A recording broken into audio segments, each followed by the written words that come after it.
거짓말을 굉장히 잘하는 소년이 있었는데 제가 이번 주에 책을 읽으면서 보았던 글입니다. 이 소년이 크리스마스가 되어서 간절한 소원이 있는데 예수님께 선물을 너무 받고 싶은 거예요. 그래서 엄마에게 물어봤습니다. 엄마, 어떻게 하면 크리스마스에 예수님께 선물 받을 수 있어요? 그랬더니 엄마가 하는 말씀이 거짓말하지 않고 착하게 살면 선물 주시지. 그래서 이 아이가 방에 들어가서 예수님께 편지를 쓰기 시작했습니다. 예수님, 거짓말 한 번도 하지 않고 착하게 살아가고 있는, 여기까지 쓰니까 양심의 가책이 느껴지는 거예요. 그래서 이 아이가 고민이 되었습니다. 그래서 다시 지우고 다시 썼어요. 지금까지 거짓말로 살아왔지만 앞으로 거짓말하지 않게 될, 그래도 또 고민이 되는 거예요. 도무지 자신이 없어요. 앞으로 거짓말하지 않고 산다, 이거 자신이 없는 거예요. 그래서 이 아이가 고민에 빠졌습니다. 어떻게 하면 좋을까? 그러다가 동네에 있는 성당을 찾아갔어요. 그 성당을 찾아가서 거기에 있는 성모상을 훔쳐왔습니다. 그리고 성모상을 훔쳐와서 다시 편지를 쓰기 시작했어요. 예수, 잘 들어. 너의 어머니를 내가 인질로 잡고 있다. 만약 선물로 보내지 않으면 가만두지 않을 거야. 그러니 빨리 선물 보내. 제가 이번 주에 글을 읽으면서 참 어이가 없으면서도 재밌고, 그런데 이것이 지금의 성탄절의 모습이 되어버렸습니다. 예수님의 탄생과는 전혀 상관이 없는 그런 시대로 점점 들어가고 있습니다. 여러분, 성탄절에 주는 메시지는 큰 기쁨입니다. 목자들이 양을 치고 있을 때에 천사들이 나타나서 예수님의 탄생 소식을 전하면서 그렇게 이야기하죠. 온 백성에게 미칠 큰 기쁨의 소식이다. 그러니까 성탄절은 모든 사람들에게 미치는 큰 기쁨의 날이라는 거예요. 그런데 예수님의 탄생할 그 당시에는 기쁨도 없었고, 그리고 너무나도 분위기가 삼엄했습니다. 예수님의 탄생 소식이 전해졌을 때에 온 예루살렘이 소동이 벌어졌다고 그랬어요. 오늘 읽었던 말씀 2절과 3절 말씀입니다. 유대인의 왕으로 나시니가 어디 계시냐? 우리가 동방에서 그의 별을 보고 그에게 경배하러 왔노라 하니 헤롯 왕과 온 예루살렘이 듣고 소동한지라. 동방에서 별을 따라온 박사들이 유대인의 왕으로 나시니가 어디 계시냐? 그렇게 질문하자마자 이 질문이 온 예루살렘에 소동을 일으키기 시작했다는 거예요. 여러분, 그럴 수밖에 없죠. 한 나라의 왕이 2명이 됐으니 소동이 일어나지 않았겠습니까? 온 나라가 발칵 뒤집어졌고 헤롯 왕은 그때부터 분노에 사로잡히기 시작했습니다. 이 헤롯은 주전 37년의 왕이 되었어요. 왕이 도무지 될 수 없는 사람이 이 헤롯이었습니다. 왜냐하면 유대 사람이 아니었거든요. 그는 에돔 사람이었기 때문에 유대의 왕이 도무지 될 수 없는 사람이었습니다. 그런데 어떻게 왕이 되었고, 그는 권력을 잡자마자 이 권력을 놓치지 않으려고 피나는 노력을 했습니다. 아내가 10명이었고 자녀가 18명이었어요. 이 왕을 지킬 수만 있었다면 이 자녀를 죽일 만큼 잔인한 왕이 이 헤롯이었습니다. 그러니까 헤롯에게 있어서 왕이 태어났다, 이거는 받아들일 수 없는, 용납할 수 없는 이야기였습니다. 속에서는 분노가 일어났지만 겉으로는 아주 태어난 척 박사들에게 이야기하죠. 너희들이 가서 메시아를 만나거든 나에게도 좀 알려줘라. 나도 좀 가서 경배하고 싶다고 이야기합니다. 그러나 속에서는 분노가 일어나고 있었고 그 아기 예수라는 사람을 죽이려고 작정하고 있었습니다. 박사들이 예수님께 경배하고 나서 다른 길로 그냥 도망가죠. 다른 길로 빠져나갑니다. 헤롯이 자기가 속았다는 것을 깨닫고 나서 그때부터 그가 완전히 미치광이가 되고 맙니다. 그래서 예루살렘에 2살 이하의 모든 남자들을 죽이라는 명령을 내려요. 끔찍한 일이 벌어지고 말았습니다. 여러분, 왜 그랬던 걸까요? 나 외에 왕은 존재할 수 없는 거예요. 이 땅의 왕은 나 하나여야 하는 거예요. 여러분, 제가 이 부분을 보면서 어쩌면 이것이 우리들의 모습일 수 있겠다는 생각이 들었습니다. 여러분, 우리는 어떻습니까? 우리에게는 헤롯과 같은 모습이 없습니까? 우리는 우리 자신이 철저히 왕이 되어 살아갑니다. 내가 왕이 되어야 되는 거예요. 가정에서도 직장에서도 사람들 사이에서도 내가 왕이 되어 살아야 합니다. 모든 사람들은 나를 위해 존재해야 돼요. 모든 사람들은 내가 이야기하는 것에 따라줘야 돼요. 내가 왕인 거예요. 누군가 나를 지배하려고 하거나 누가 나를 소유하려고 하면 견딜 수 없어 합니다. 여러분, 우리는 우리의 인생의 운전대를 내가 잡아야 한다고 생각합니다. 우리가 부인할 수 없는 사실은 이 헤롯의 모습이 우리들에게도 그대로 담겨져 있다는 것이죠. 사랑하는 여러분, 마치 헤롯과 같이 왕자리 빼앗기지 않으려고 그렇게 몸부림치며 혹시 살고 있지는 않습니까? 크리스마스의 핵심은 왕이 오셨다는 것입니다. 그러니까 박사들의 질문은 곧 우리를 향한 질문이기도 합니다. 유대인의 왕이 어디 계시느냐? 여러분, 우리가 이런 질문을 받으면 너무나도 분명하게 대답하죠. 예, 그 예수님은 만왕의 왕이신 그 예수님은 내 안에 계십니다. 여러분, 진짜 그렇습니까? 왕이 내 안에 계시다면 그러면 예수님 마음대로 하실 수 있어야 맞습니다. 그런데 우리는 예수님을 왕으로 모시고 있다고 하지만 정작 내 마음대로 살아가요. 내가 하고 싶은 대로, 내가 먹고 싶은 대로, 내가 가고 싶은 대로, 내가 만나고 싶은 대로 철저히 내가 왕이 되어 살아갈 때가 너무나도 많습니다. 그러니까 예수님이 왕이 아니신 거예요. 말은 예수님이 왕이시다. 예수님이 왕되심이 나에게 분명하다. 그렇지만 정작 우리의 삶을 보면 헤롯으로 가득하다는 것이죠. 여러분, 저와 여러분의 삶을 다스리고 움직이는 분은 누구이십니까? 예수님이십니까? 아니면 헤롯입니까? 제가 전에 부목사로 있을 때에 담임 목사님이 늘 세 가지를 조심하라고 말씀하셨어요. 돈, 여자, 이단, 이 세 가지를 늘 조심하라고 말씀하셨고, 장로님들을 선출할 때 가장 먼저 보는 것이 돈, 여자, 이단이었습니다. 제가 목회 초년병 때는 웃었어요. 야, 목사가 되고도 저런 사람이 있을까? 중지자가 됐는데 그럴 사람이 누가 있겠는가? 그런데 목사가 되고 나서 보니까 아니더라고요. 돈과 권력에 사로잡혀 살아가는 사람들이 너무나도 많아요. 욕망의 헤롯인 것처럼 욕망에 사로잡혀 살아가는 사람들도 너무나도 많이 보게 됩니다. 권력에 사로잡히고 복음이 아니고 엉뚱한 것에 사로잡혀 그것에 움직이는 사람들을 너무나도 많이 보게 됩니다. 여러분, 목사도 잘못하면 헤롯에 의해서 움직일 수 있다는 것을 깨닫게 돼요. 이것은 저도 예외일 수 없습니다. 저도 조금만 방심하면 제 안에 헤롯에 의해서 움직일 수가 밖에 없게 되는 거죠. 육신의 욕망과 이기적인 마음과 돈과 이성에 여러분 그렇게 빠져 움직일 수밖에 없는 것 역시 저입니다. 여러분, 왕이 분명하지 않으면, 예수님의 왕되심이 분명하지 않으면 자기 소견에 옳은 대로 살아갈 수밖에 없어요. 사사기 말씀에 보면 야, 성경책에 어떻게 이런 내용이 들어있나 싶은 내용들이 다 들어가 있습니다. 살인과 대학살과 납치와 간강과 성경책에 어쩌면 이런 내용이 들어갈 수 있나 싶을 정도의 모든 내용들이 사사기 말씀에 다 들어가 있습니다. 여러분, 왜 이스라엘 백성들은 이렇게 된 것일까요?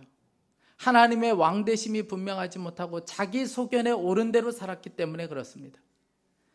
사사기 21장 25절, 그때 이스라엘의 왕이 없으므로 사람이 각기 자기의 소견에 옳은 대로 행하였더라. 여러분, 그러니 왕이 없이 산다는 것이 얼마나 두려운 것인가를 알아야 합니다.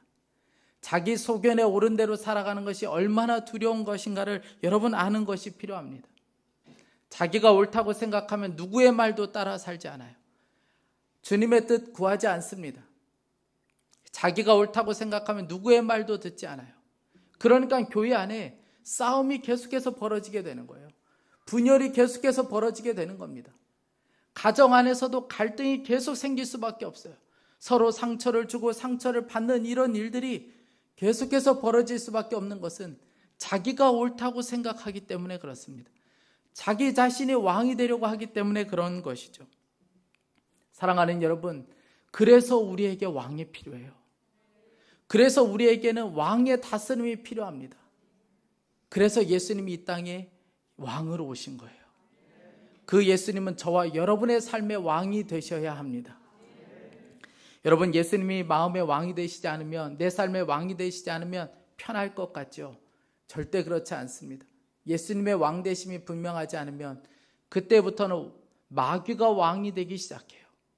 여러분, 예수님이 왕이 되시거나 마귀가 왕이 되거나 둘 중에 하나예요. 여러분은 어느 편을 택하시겠습니까? 예수님은 절대로 강제로 우리의 마음을 열고 우리의 마음의 주인이 되시지 않습니다. 그분이 갑자기 우리의 마음을 열고 들어오셔서 우리의 왕이 되지 않으세요. 우리가 원하지 않으면 그분은 우리의 마음의 문 밖에 서 계실 수밖에 없습니다. 그러나 우리가 마음을 열고 예수님을 마음에 영접하면, 그분을 우리의 삶의 왕으로 모셔드리면, 그때부터 그 예수님은 우리의 왕이 되셔서 우리를 다스리고 통치하시기 시작하십니다. 여러분, 결국 예수님을 영접한다는 것은 내 안에 있는 헤롯에 대해서는 죽었음을 선포하고 예수 그리스도의 왕 되심을 선포하며 살아가는 것, 여러분, 그것이 바로 성도의 삶이고 그것이 바로 예수님을 영접한다의 의미입니다. 그러면 그때부터 우리의 삶의 태도가 바뀌기 시작해요. 저희 집 옆에 붕어빵을 파는 아주머니가 계신데, 지금은 주인이 바뀌셨는데 전년도만 하더라도 다른 교회 권사님이 그 붕어빵을 운영하셨어요. 저만 보면 붕어빵 장사해보라고. 그래서 제가 살짝 고민이 되었습니다. 저만 보면 다 대줄 테니까 한번 해보라고. 그래서 제가 물어봤죠. 수입이 괜찮으시냐고. 그랬더니 아이가 음악을 공부하는데 유학까지 다 보냈다는 거예요. 그래서 제가 고민이 되었습니다. 근데 이분이 장사를 아주 잘하세요. 고객들을 얼마나 잘 맞춰주는지 몰라요. 그래서 제가 한 번은 여쭤봤어요. 안 힘드세요? 그랬더니 그분이 아주 명쾌하게 이렇게 대답하시더라고요. 내가 이 붕어빵 하나 팔려고 간이며 쓸게 다 빼주고 살아요. 여러분, 고객이 왕이 되니까 나는 없는 거예요. 그 고객 하나 맞추겠다고 간이며 쓸개며 다 빼주면서 이 장사하고 있다는 거예요. 제가 10년도 넘었는데 비서로 사역했던 적이 있습니다. 비서로 사역할 때 저의 모든 관심은 제가 모시고 있는 그분에게 맞춰져 있어요. 어디를 가든지 아무리 사람이 많아도 제 시선은 오직 그분만 바라보고 있습니다. 그분이 뭐가 필요한지, 그분이 뭘 원하고 있는지, 저의 관심은 오직 거기에만 있어요. 제 시간, 제 스케줄이라는 것은 아무것도 없습니다. 그분에 의해서 움직여요. 식당에 가서 저에게 물어보시죠. 먹고 싶은 거 먹으라고. 저는요, 제가 먹고 싶은 거 고른 적이 없습니다. 그분이 뭘 드시고 싶어 할까? 그분은 이거는 드시지 않는데, 저의 온통 관심은 바로 거기에 있습니다. 여러분, 왕을 모시고 산다는 것은 바로 이렇게 살아가는 것입니다. 주님이 기뻐하시는 것이 무엇일까? 주님이 진짜 원하는 삶은 어떤 삶일까? 여러분, 그러면 절대로 자기 소견에 오른 대로 살 수가 없습니다. 지난주 우리가 아침 예배 때 살펴보았던 전도서 8장 말씀을 보면 왕의 명령을 따라 살아가는 것이 어떠한 삶인지, 왕을 모시고 살아가는 삶이 어떠한 삶인지 너무나도 분명하게 보여주는 말씀이 있습니다. 전도서 8장 2절에서 5절 말씀입니다. 우리 다 같이 함께 말씀을 읽어보겠습니다. 전도서 8장 2절부터 5절 말씀입니다. 내가 권하노라, 왕의 명령을 지키라. 이미 하나님을 가리켜 맹세하였음이니라. 왕 앞에서 물러가기를 급하게 하지 말며 악한 것을 일삼지 말라. 왕은 자기가 하고자 하는 것을 다 행함이니라. 왕의 말은 권능이 있나니 누가 그에게 이르기를 왕께서 무엇을 하시나이까 할 수 있으랴. 명령을 지키는 자는 불행을 알지 못하리라. 아멘. 왕의 명령대로 사는 사람들은 불행에서 벗어나게 된다는 거예요. 사랑하는 여러분, 가장 행복한 삶은 왕을 모시고 왕의 명령대로 살아가는 것이 가장 행복한 삶입니다. 그 왕이 바로 이 땅에 오신 예수 그리스도이세요. 저와 함께 사역했던 전도사님이 계신데 이분이 한 번은 연락을 주셨어요. 그동안 있었던 이야기를 하는데 참 많은 어려움이 있었더라고요. 남편이 사기를 당해서 큰 액수의 금전적인 손해를 보게 되었습니다. 법적으로 아무리 알아봐도 그 돈을 되찾을 수 있는 방법이 없다는 거예요. 너무 괴롭고 너무 실망스럽고 욕심내며 살아가는 그 남편 때문에 너무 분노하는 마음이 들었습니다. 그런데 주님께서 이 전도사님에게 그렇게 말씀하셨다는 거예요. 이럴 때일수록 부부가 서로를 귀하게 여겨라, 소중히 여겨라, 불쌍히 여기라, 그런 마음을 주셨어요. 12년 동안 결혼 생활을 해오면서 여러 번 위기가 있었지만 이번처럼 큰 위기를 겪은 적은 없었다는 거예요. 그런데 주님께서 기도만 하면 귀하게 여기라, 불쌍히 여기라, 부부 사이를 귀하게 여기라. 그러면서 주님께서 말씀하시기를 남편이 집에 들어오면 남편이 마음이 편안할 수 있도록 집도 깨끗하게 치워놓고 맛있는 것을 만들어서 많이 먹이라. 그냥 먹이라는 마음을 주셨다는 거예요. 그래서 남편이 들어오기 전에 집도 깨끗하게 치워놓고 맛있는 음식으로 남편도 배불리 먹여주고, 주님은 계속해서 잘 섬기라는 마음을 주시는 거예요. 그런데 놀라운 것은 그렇게 섬기면 섬길수록 남편을 보면 볼수록 너무 긍휼의 마음이 들고, 나도 이렇게 힘들고 어려운데 저 남편은 얼마나 힘들고 어려울까, 그렇게 긍휼의 마음이 들기 시작하는 거예요. 불행으로 끝날 수밖에 없었던 이 일이 가정 안에 놀라운 변화를 일으키기 시작했어요. 평안이 몰려오기 시작하고 기쁨이 찾아오기 시작하고, 어떤 분이 10,000가지 감사를 한번 해보라. 아니, 이런 상황에서 무슨 감사할 게 있겠어요. 그런데 주님이 하라는 명령으로 받고 수첩을 테이블에다 올려놨어요. 그리고 10,000가지 감사를 하기 시작했습니다. 오늘 이 감사 주시면 적고 또 적고 또 적고 적기 시작했어요. 그런데 그 감사 제목을 적다가 부부 안에 정직하지 못했던 모습들을 회개하기 시작하고, 하나님 앞에 정말 바른 삶으로 나아가야 한다는 그런 결단들이 계속해서 일어나기 시작했다는 거예요. 무엇보다 기도가 완전히 바뀌게 되었어요. 전에는 이 문제 빨리 해결해 주세요, 이것 좀 어떻게 해주세요, 그렇게 기도했는데 그 기도가 완전히 바뀌었다는 거예요. 이렇게 기도한다는 거예요. 하나님, 제 오랜 기도에 응답해 주셔서 감사합니다. 잃어버린 돈 다시 못 찾는다 해도 우리가 되돌아가지 않을 기념비로 삼으면 되니 감사합니다. 그러나 만약 돈을 다시 되찾아 주신다면 우리 부부를 깨끗한 그릇, 하나님이 쓰시기 편한 그릇 만드신 후에 그 돈을 찾게 해주세요. 시간은 오래 걸려도 괜찮아요. 우리 안에 하나님 경외하는 마음을 온전히 회복시켜 주세요. 여러분, 왜 예수님이 왕이 되셔야 하는지 아시겠습니까? 왜 우리가 예수님의 다스림을 받아야 하는지 아시겠습니까? 여러분, 예수님이 왕 되시지 않으면 우리의 삶에 소동이 끊이지 않게 돼요. 그러나 예수님이 우리의 삶의 왕이 되기 시작하면 그때부터 우리 마음 안에 있는 소동은 그때부터 끝나기 시작하는 거예요. 제가 한 번은 너무나도 괴롭고 너무나도 마음이 어려워서 새벽에 하나님께 정말 눈물로 기도할 때 하나님께서 저에게 그렇게 말씀하셨던 적이 있습니다. 너 걱정하지 말아라. 찬송하며 나만 따라와라. 제가 그 말씀을 듣는 순간에 마음에 일어나던 모든 소동들이 다 잠잠해지기 시작했습니다. 여러분, 예수님이 왕이 되시면 소동은 끝나요. 여러분들의 삶에는 요즘 어떤 소동이 일어나고 있습니까? 여러분들을 움직이는 헤롯은 누구입니까? 여러분, 성탄절은 내가 왕이 되어 살아가며 매일 소동과 절망과 낙심과 깨어짐을 경험하는 우리의 삶에 진정한 왕이 오신 날입니다. 그래서 여러분, 성탄절은 우리의 인생의 최고의 날이 되는 거예요. 우리의 인생을 바꾸는 최고의 날이 그래서 성탄절이 되는 것입니다. 그러므로 여러분, 성탄절에 우리가 드려야 될 최고의 고백이 있습니다. 그것은 예수님이 나의 왕이십니다. 여러분이 예물을 준비하는 것도 참 귀하죠. 그런데 여러분, 성탄절에 우리가 드릴 수 있는 최고의 경배는 바로 여기에 있습니다. 맞습니다. 이 땅의 왕으로 오신 예수님이 나의 왕이십니다. 그러면 여러분, 오늘 여러분들은 최고의 경배를 드리시는 날이 되는 것입니다. 그 은혜가 있기를 간절히 축복합니다. 우리 이 시간에 함께 기도하겠습니다. 여러분, 우리 이 시간에 좀 이 고백을 같이 드렸으면 좋겠습니다. 2022년도 우리 성탄절에 정말 우리 안에 분명한 고백 한 가지가 필요합니다. 그것은 예수님이 나의 왕이시라는 사실입니다.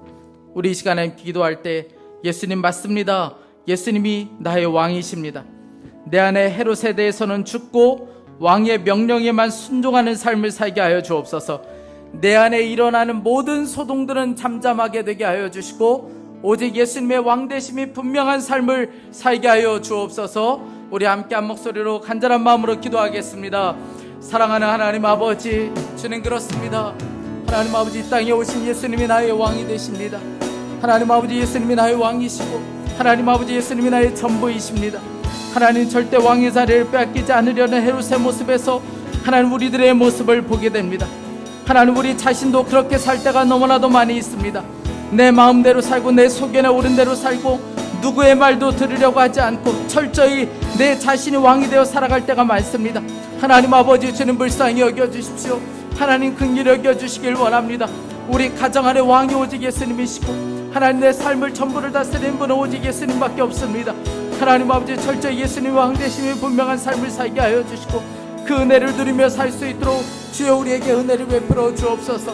사랑하는 하나님 아버지, 주님 은혜를 베풀어 주시길 원합니다. 오늘도 우리의 눈이 열리게 하여 주시고 정말 예수님 왕 되신 삶으로 우리가 고백되어질 수 있도록 인도하여 주옵소서. 하나님, 부부 사이에, 부모와 자녀 사이에 하나님 아버지, 우리의 삶의 현장에서 언제나 예수님의 왕 되시고 그분의 명령을 따라 살아가는 하나님 아버지, 매일의 삶이 될 수 있게 하여 주옵소서. 하나님 아버지, 이 땅에 오신 예수 그리스도 주님이 나의 왕이십니다. 하나님 아버지, 내가 따를 분은 오직 예수님밖에 없습니다. 내 안에 있는 헤롯에 대해서는 죽고 오직 예수님 왕 되신 분명한 삶으로 나갈 수 있도록 주님 은혜를 베풀어 주옵소서. 주님 역사하여 주시기를 간절히 소망합니다. 사랑하는 하나님 아버지, 불러주십시오. 이 땅에 왕으로 오신 주님, 절대 왕의 자리를 빼앗기지 않으려는 헤롯의 모습에서 우리들의 모습을 보게 됩니다. 하나님, 우리 자신도 이렇게 살 때가 얼마나 많이 있는 줄 모릅니다. 내 마음대로 살고 내 소견에 오른 대로 살고 누구의 말도 들으려지 않고 철저히 내 자신이 왕이 되어 살아갈 때가 많습니다. 하나님, 그래서 내 삶의 소동과 깨어짐과 아픔과 절망이 멈추지 않고 계속되는 것을 보게 됩니다. 주님, 저에게 왕이 필요합니다. 예수님의 왕 되심이 분명한 삶을 살게 하여 주옵소서. 우리 안에 있는 헤롯에 대해서는 죽고 예수님 왕이 되신 삶을 살게 하여 주옵소서. 하나님, 왕의 명령에 순종만 하게 하여 주옵소서. 2022년도 성탄절 최고의 경배를 드리기를 원합니다. 맞습니다. 예수님은 나의 왕이십니다. 사랑하는 하나님, 이 고백으로 평생을 살게 하여 주옵소서. 하나님, 우리 자녀들은 우리들보다 더 예수님의 왕 되심이 분명한 삶을 살게 하여 주옵소서. 오늘 교회 앞에서 준비한 모든 것을 통해 우리 주님께서 최고의 높임을 받으시길 간절히 소망합니다. 사랑하는 하나님 아버지, 오늘 또한 전국에서 뿐만 아니라 모든 열방 가운데 성탄절 예배를 드리는 모든 교회마다 하나님의 은혜의 역사가 충만하게 하여 주시고 묶인 것이 풀어지게 하여 주시고 어둠의 권세가 떠나가게 하여 주옵소서. 성도들 가정 안에 모든 소동들이 떠나가게 하여 주시고 하나님이 주시는 놀라운 평강이 임하게 하여 주옵소서. 하나님, 주님을 찬양합니다. 주 예수 그리스도의 이름으로 기도했습니다.